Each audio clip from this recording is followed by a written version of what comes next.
하나님의 은총이 여러분의 영혼에 하나님을 실제적으로 체험하는 영적 지식의 은혜로 임하시기를 주의 이름으로 축원드립니다. 본문의 말씀은 이 사도 바울 스스로와 그와 함께 하는 교회 복음 사역에 대한 사역자들에 대한 소명과 확신에 대한 이야기가 기록되어 있습니다. 하나님 앞에서 각 사람의 양심에 따라서 스스로를 추천하는 메시지 앞에서 우리는 이와는 정반대의 영적 지식을 또한 깨닫게 됩니다. 그것은 인간의 무지에 대한 이야기입니다. 무지도 이제 알지 못하는 것에 대한 이야기죠. 무지에 대한 이야기입니다. 하나님께서 사람과 함께 하시기를 원하시고 바라시는데 인간들은 그들과 함께 하시는 하나님에 대해서 알지 못하고 또 체험하지 못하여서 무지한 영적인 상태에 머물고 있다 하는 것입니다. 그러므로 사도 바울의 메시지 앞에서 우리는 영적 지식을 얻는 것의 중요성을 새삼 느끼게 됩니다. 그리고 이 지식을 얻기 위해서 우리에게 필요한 것이 무엇인지를 우리가 깨닫게 됩니다. 오늘은 이 영적 지식을 얻기 위해서 우리에게 필요한 것이 무엇인지 잠시 살펴보도록 하겠습니다.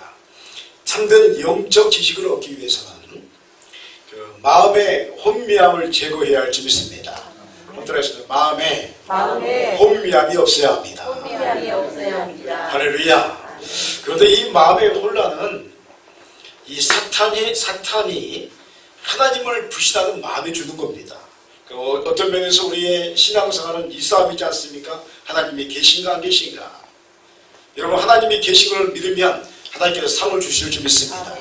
이 싸움이 계속 있는데 세상 사람들이야 하나님을 아예 배격하고 하니까 혼미함이 있는 것이고, 우리 자신의 마음에는 이 싸움이 치열하게 우리 일평생의 여정 속에서 계속되는 것을 보게 됩니다.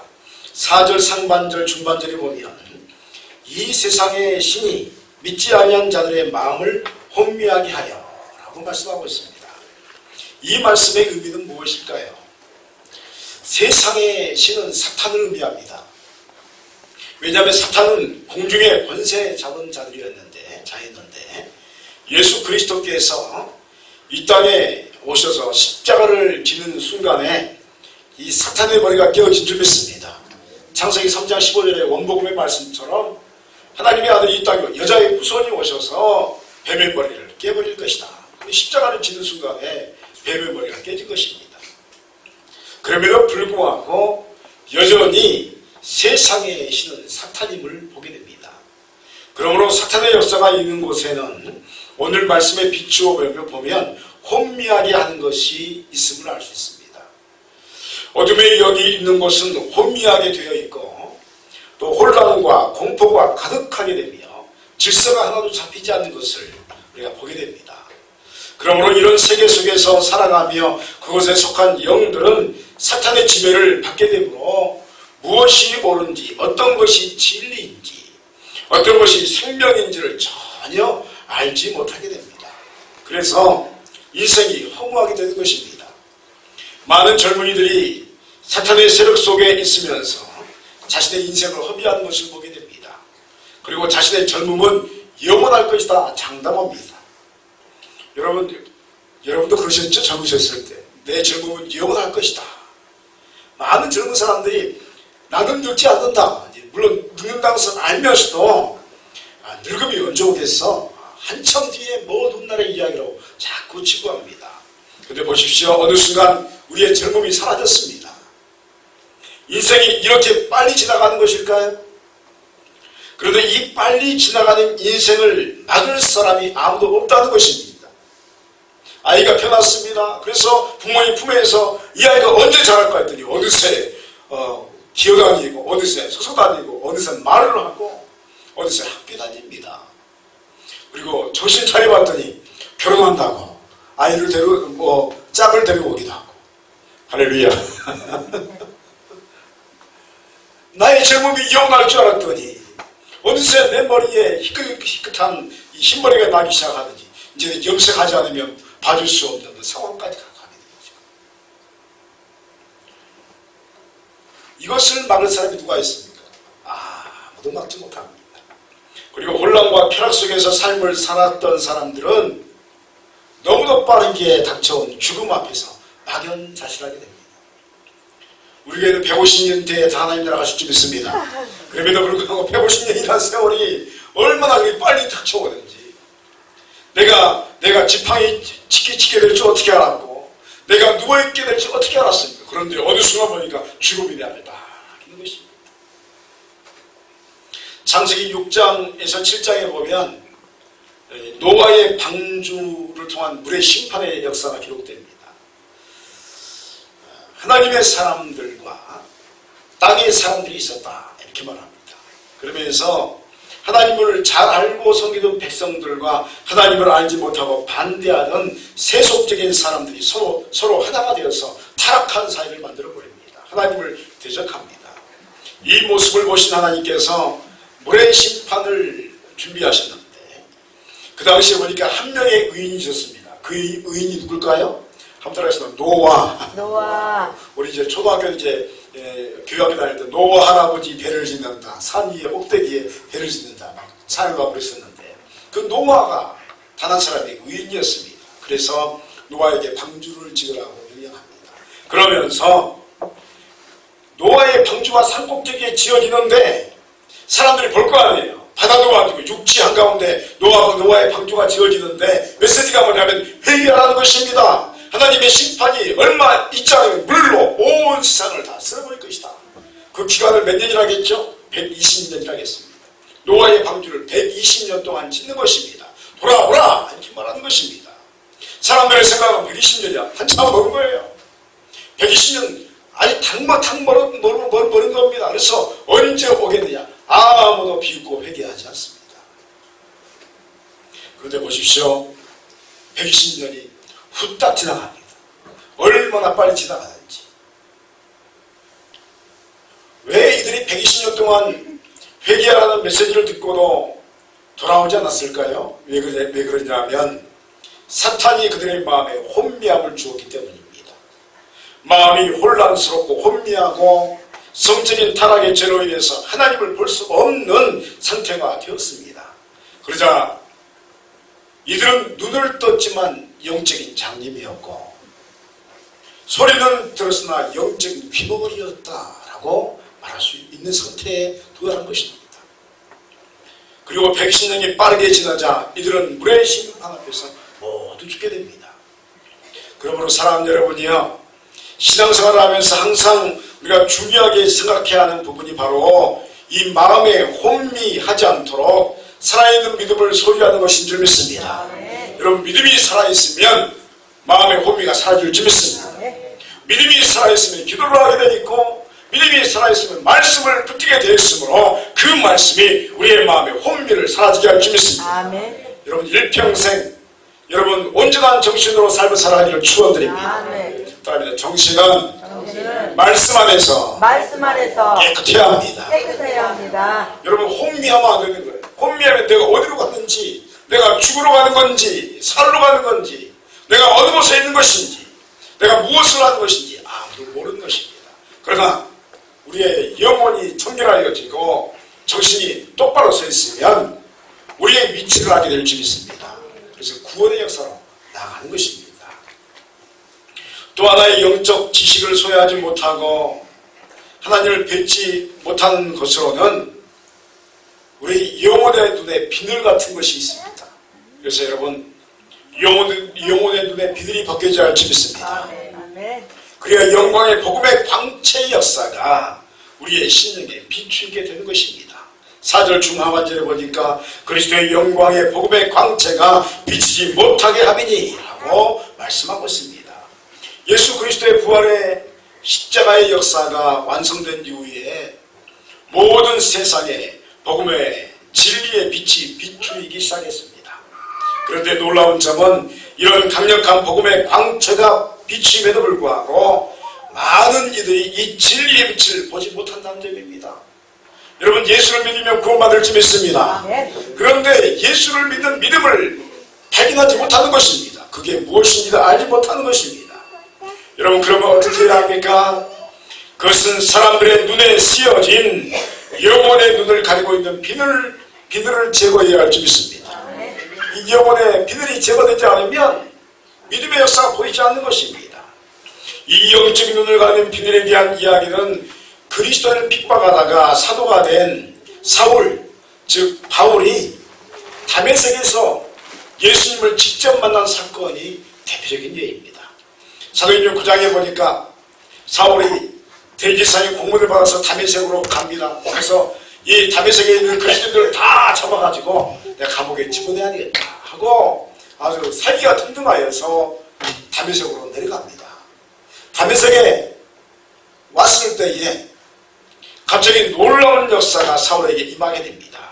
그것은 예수님께서 직접 사울을 찾아온 사건입니다. 예수님께서 사울에게 사울아 사울아 내가 어찌하여 나를 박해하느냐 라고 부르셨고 누구시냐고 묻는 사울에게 자신이 네가 핍박하는 예수다라는 이야기를 하십니다. 그리고 곧바로 시내에 들어가서 주님께서 보내시는 그 사람을 시내에서 기다리라 라고 이야기하게 되어서 시내에 들어가서 우리 예수님께서 보낸 사람을 기다리게 됩니다. 그리고 환상을 통해서 주님으로부터 명령을 받은 아나니아라는 제자가 사울을 찾아옵니다. 그리고 사울의 있는 집에 들어가서 형제 사울아 주곧 내가 오는 길에서 나타나셨던 예수께서 나를 보내어 너로 다시 보게 하시고 성령으로 충만하게 하신다라고 안수하며 기도하게 됩니다. 그랬더니 사울의 눈에서 비늘 같은 것이 벗겨져 다시 보게 된 줄 믿습니다.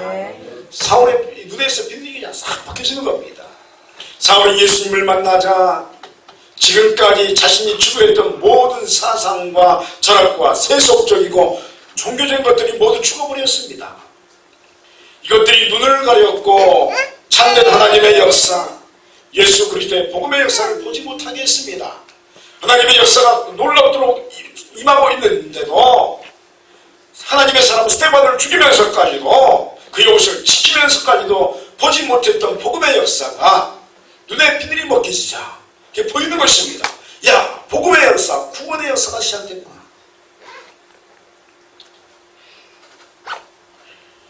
우리는 복음의 광채가 세상에 강력하게 비추어지고 있고 또 누구든지 마음만 먹으면 성경을 읽을 수 있고 또 인터넷을 통해서 은혜스러운 말씀을 들을 수도 있는 시대를 살고 있습니다. 여러분 예전에는 목사님 말씀 드리려면 얼마나 어려웠습니까? 주일을 기다려야 되겠고 부회를 또 참석해야 되겠고 저도 어렸을 때 보니까 저도 이제 제 고향이 시골이라서 시골에 이렇게 몇 교회가 있었거든요. 부회 하면요 그 주위에 있는 근동의 모든 교회가 모이는 날이에요. 그래서 예전에 몇 킬로밖에 있는 교회에 부흥하는 한 데서 경비 타고 갔거든요. 경비 우리 집사님이 다 하면 뒤에 청년들이 다 타고 이제 그 겨울에 불을 뒤집어 쓰고 가면 교회 앞에 앞마당에 뭐가 있었냐면 그 무쇠솥 있죠. 가마솥 큰 거 해놓고 장작을 떼놓고 거기 고기를 끓이고 부흥하면서 주님의 말씀을 들었습니다. 그러지 않으면 말씀을 들을 기회가 없는 거예요. 근데 요즘에 어떻습니까? 요즘에는요 핸드폰만 딱 누르면 말씀이 나와요. 얼마나 좋은지. 컴퓨터만 키면요 말씀이 나와요. TV만 키면 말씀이 나옵니다. 그래서 누구든지 마음만 먹으면 예수 그리스도의 귀한 말씀을 듣는 시대가 이 시대입니다. 그런데 많은 이들이요 말씀의 풍요로움 속에서도 보지 못하고 듣지 못하고 찾지를 못합니다. 그러나 여러분 성경이 임하시면 우리의 눈을 가렸던 세속적이고 육적인 모든 죄들이 벗겨질 줄 믿습니다. 영혼의 눈에서 비늘이 벗겨진 사람은 복음의 광채가 보이기 시작할 줄 믿습니다. 이 봄의 은혜가 여러분에게 임하기를 축원드립니다. 그렇다면 이렇게 하나님을 뵙고 또 체험하며 말씀의 가치를 아는 사람은 어떤 사람입니까? 오늘 말씀에서는 하나님의 형상을 회복한 사람이다 라고 말씀합니다. 그럽니다. 하나님의 형상을 회복한 사람.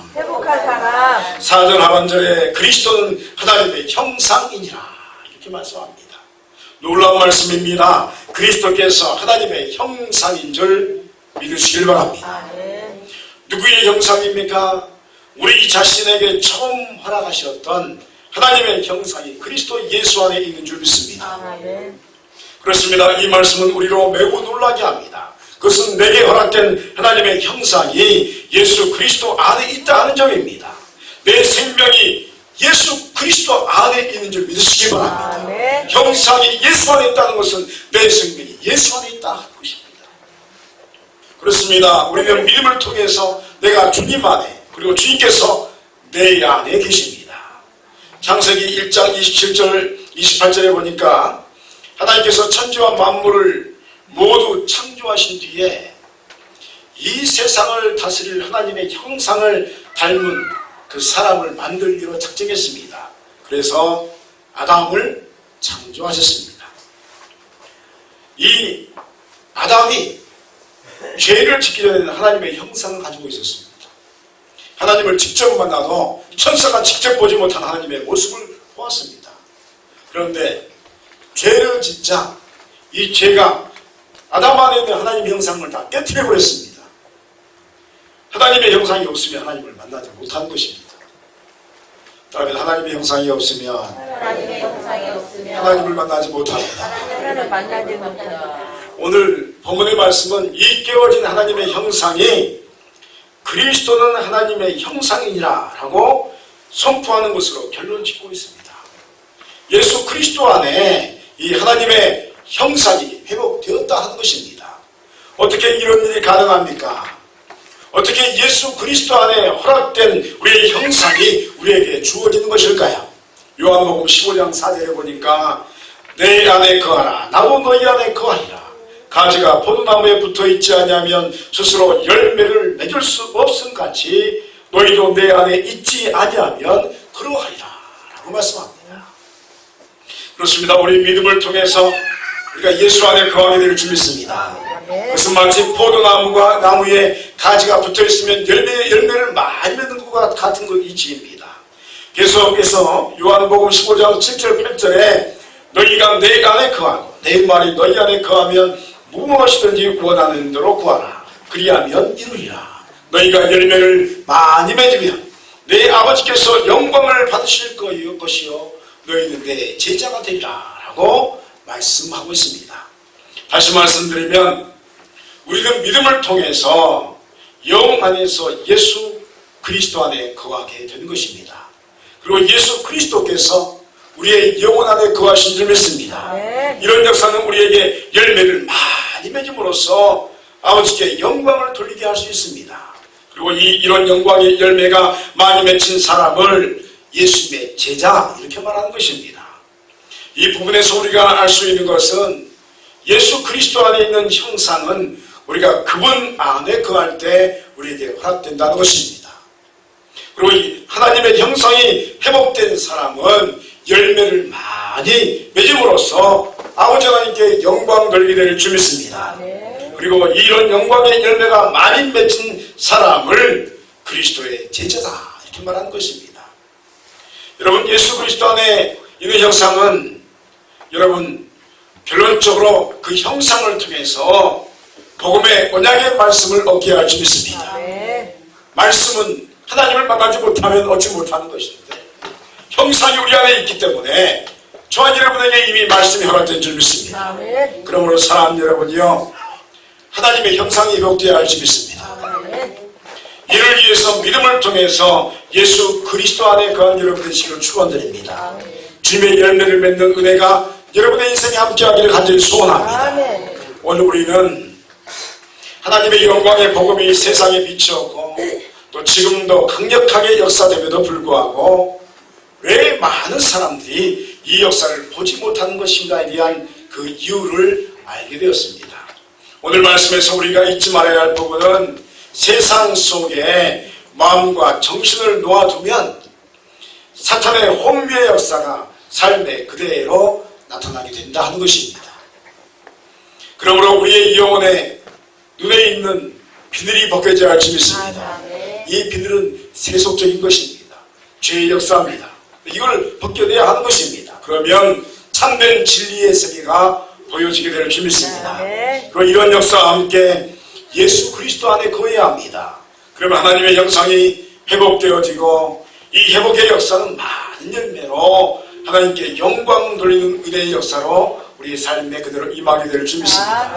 이런 역사를 이루는 사람을 제자라고 하는데, 제자는 복음 안에서 하나님의 형상을 회복한 사람이다라고 정의 내릴 수 있습니다. 오늘 여러분의 인생이 주님 안에 거하고 주님께서 여러분 안에 임재하심으로써 주님의 제자로 불리는 하나님의 형상을 회복한 거룩한 종이 되시기를 주 이름으로 축원드립니다. 기도하시겠습니다.